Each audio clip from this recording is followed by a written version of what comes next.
Welcome back, folks. This is our moment in history. As 2015 closed out, we have our person of the year. Maury, you say? Vladimir Putin. A lot of people hate the guy. I'm sure a lot of people are grabbing their hair right now watching this broadcast saying, how can you say Putin? You know, Time magazine started this whole thing in the 20s when the Luces controlled the magazine. And they'd have a man of the year, and Hitler won it 3 times. They said, how could they be? It wasn't a man of the year for goodness and sweetness and light. Person who had the most impact. Impact, power, and so on. Here's Vladimir Putin. Russia is imploding financially because of the price of oil. You take oil and natural gas away from Russia and you got nothing. I mean, they never developed a middle class of any consequence. You know, when Gorbachev eliminated the Soviet Union and just gave the various republics, the Asiatic republics, and then the satellites and so on, gave them their freedom and so on. What they had left was basically oil and natural gas. But in the 50 years that they controlled those areas, they were able to build the greatest matrix of pipelines into Central and Eastern Europe. So all they basically had to do was take their oil and natural gas, put it in those pipelines. We wish we had a pipe system like they have. And they were making a fortune with $100 oil. Well, when it went down to 60, 60, 50, they cannot, $38 a barrel, which is closed tonight as we sit here, they can't. But it was at $20 a barrel 20 years ago. Well, so I mean, well, not 20. I think about I would say there were short periods where it was up and down, but the point was at that time Russia had the Soviet Union, was much more complicated an economy than it is now. Now they're totally dependent on the only other thing other than oil and gas is armaments, and there's not enough of those to pull them out of the hole. Look, you look at the leading countries of the world, and you find Russia right at the bottom with a 6% budget deficit. You know, it's kind of ironic. Goldman Sachs, which prides itself as being the great financial wizard, they had the BRIC nations, Brazil, Russia, India, and China.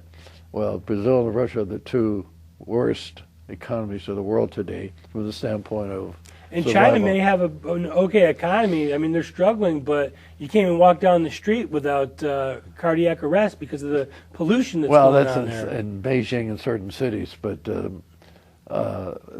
China is going to do okay. China has a 6,000-year-old culture. They are a business people. I don't think you have to take up you don't have to bring your hat out to take up a collection for China. They're going to do okay. My 2015 person of the year is Donald J. Trump. I respect that. He's really shook up the entire system. Well, no one expected this. And nobody. I think in a way we're both right from a different point of view.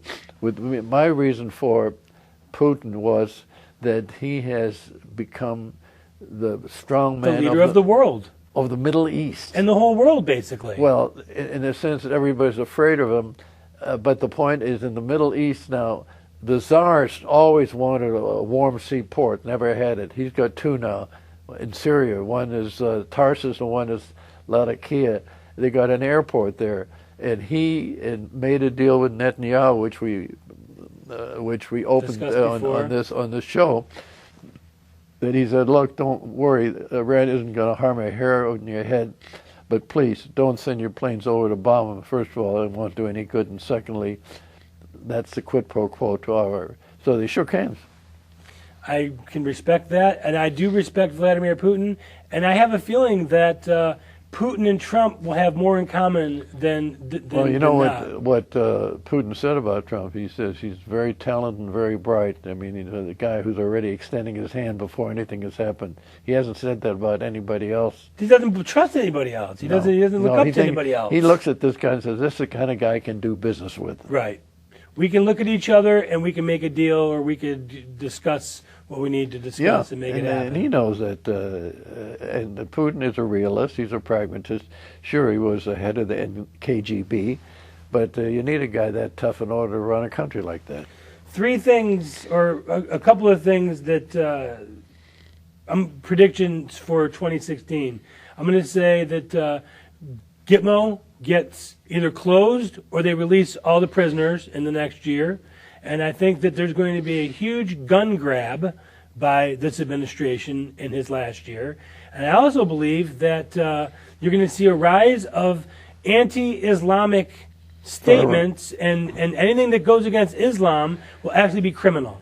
This is my view for 2016. Well, I think you're reaching there. My basic view is, first of all, I think that Trump is going to become the nominee of the Republican Party, whether they like it or not, and I think he's going to win the election. And I'm an optimist. I think he'll save America from the downdraft we've had in the last 8 years.